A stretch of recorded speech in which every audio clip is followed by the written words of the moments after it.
Hi, and welcome to Vkind Connects. I'm your host, Shabnam Islam.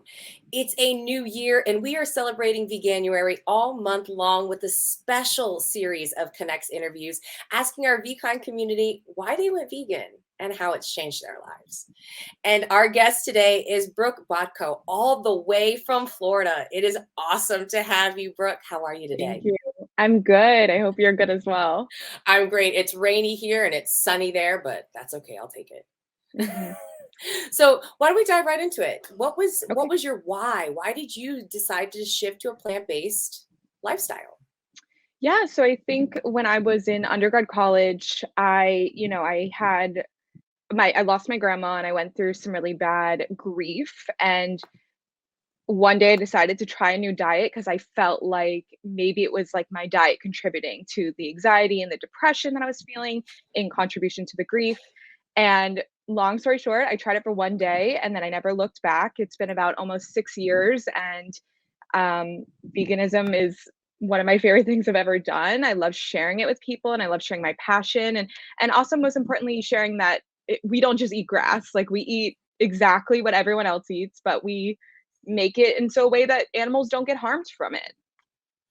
And I love that you talked about how veganism was almost used as a tool to combat your emotional Yeah, discomfort, right?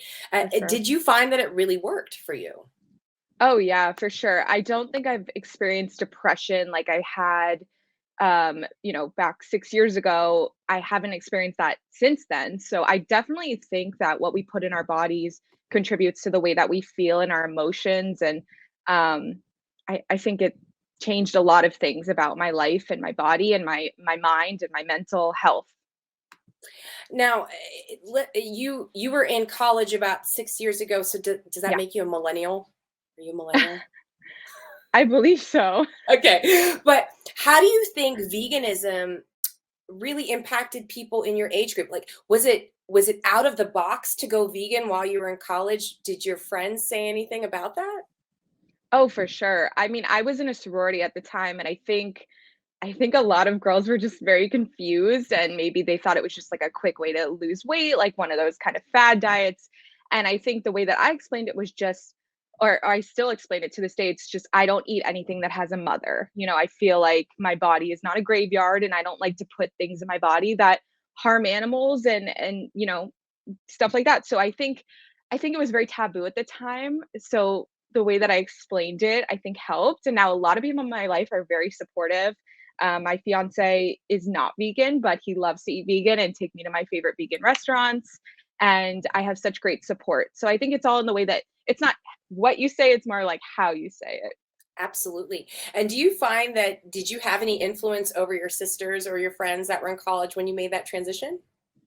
I hope so. I had a lot of people at the time text me like, "Have you tried this vegan cheese? Have you tried this vegan chicken?"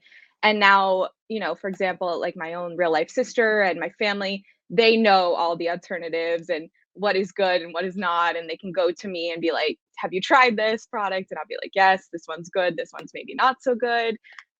So I think in the way of, people doing like a meatless Monday every week, maybe not going fully vegan, but people eating less meat. And what I really love about your persona is that you're such an inviting vegan.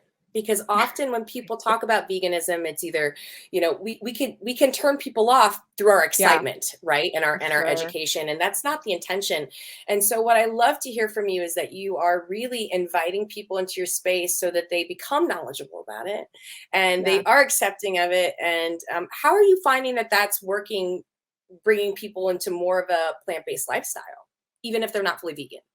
Yeah, I mean, I think it's all about making it fun and exciting, like you said, but also colorful and accessible and easy. And, you know, um, even my mom will tell me like she's almost ready to take the jump to going vegan because of the things that I post on my page and my Instagram. And I feel like making it more inviting and not shoving it down people's throats. I think, even if people eat no meat on a Monday, like that's good enough. It doesn't have to be all the way at first, like taking those baby steps.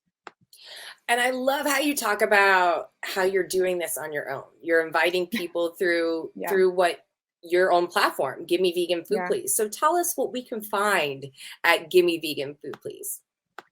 Well, it's mostly, just anything that I eat that I find exciting. For example, my cousin got married on Sunday and they gave me the vegan meal. So I shared that and people were excited to see, how accommodating people in my life were.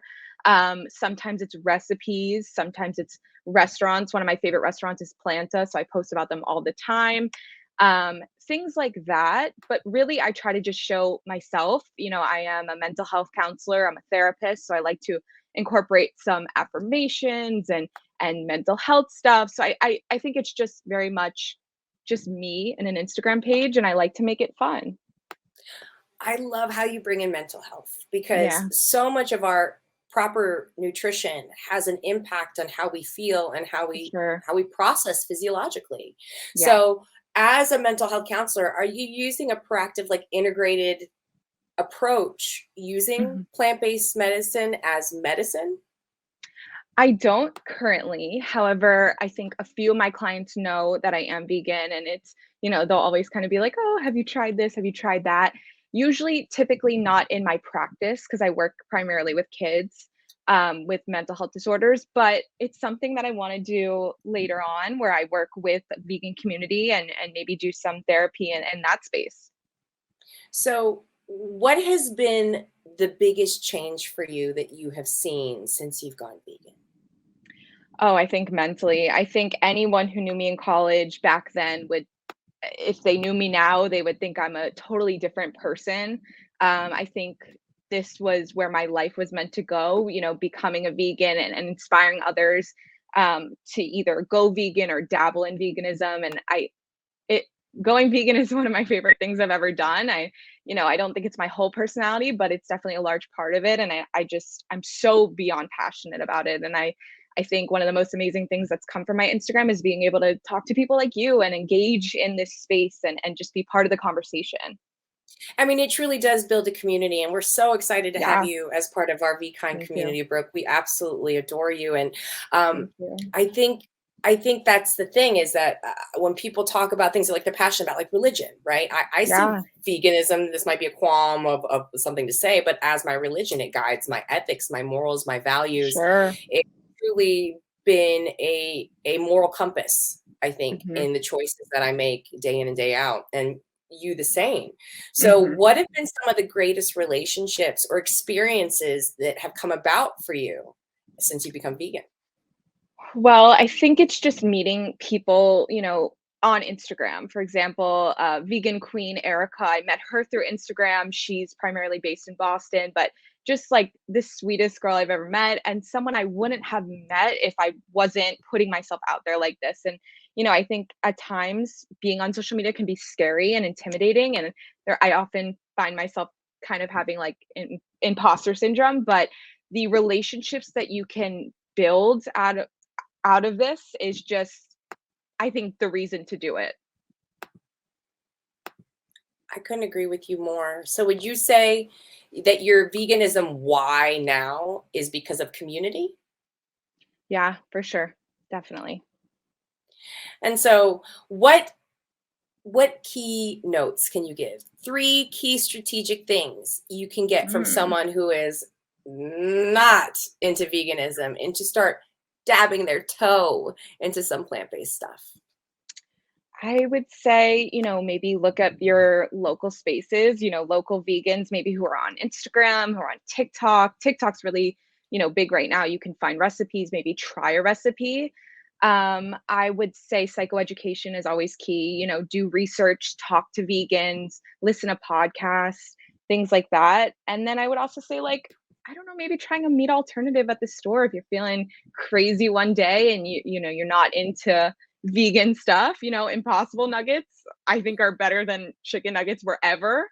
So maybe trying one of those and just seeing how you feel and like what emotions those elicit.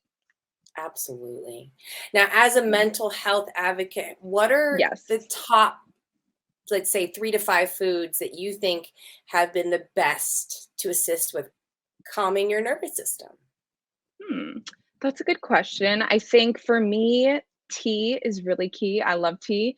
Almost always brewing it. I would say whole foods, anything, vegetables, fruits, um, Tofu is a good one. I feel like a lot of people don't like tofu, but I think it's only because you don't know how to season or cook it. Yes, louder for the people in the back, please. Yes, totally. I mean, tofu takes on the flavor whatever you do to it. So just dabble in it, try everything and then see what works for you and then go from there. I mean, preparation is key. I mean, Yeah, tofu is the key maker in from some of my best sauces to some of totally. the best desserts I've made, Right. right? So Mhm. the versatility of it is just it's incredible, and you really Yeah, don't get those kind of options with just animal flesh, right? You're right. pretty strict. So, if you could give one key message to those millennials out there to Yeah. start changing the ways that they need to be, what would it be? I think it would just be for me, it's, I think a lot of millennials have pets these days, right? So I think for me, it would be like, look at your dog. Like, would you eat your dog? It's not any different than eating a pig or a cow. You know, it's very interchangeable and these animals have feelings. So I think, just next time when you're at the grocery store, just being a little more conscious of that. Like, what did this animal have to die for me to eat it? And there you have it. Change comes at any age. It's never too late and it's never too early. And Yeah. that wraps up this edition of Vkind Connects with Brooke Botko, all the way from Florida. Give her a follow at Gimme Vegan Food, please. And to watch this episode with Brooke and many more, please go to www.vkindconnects.com.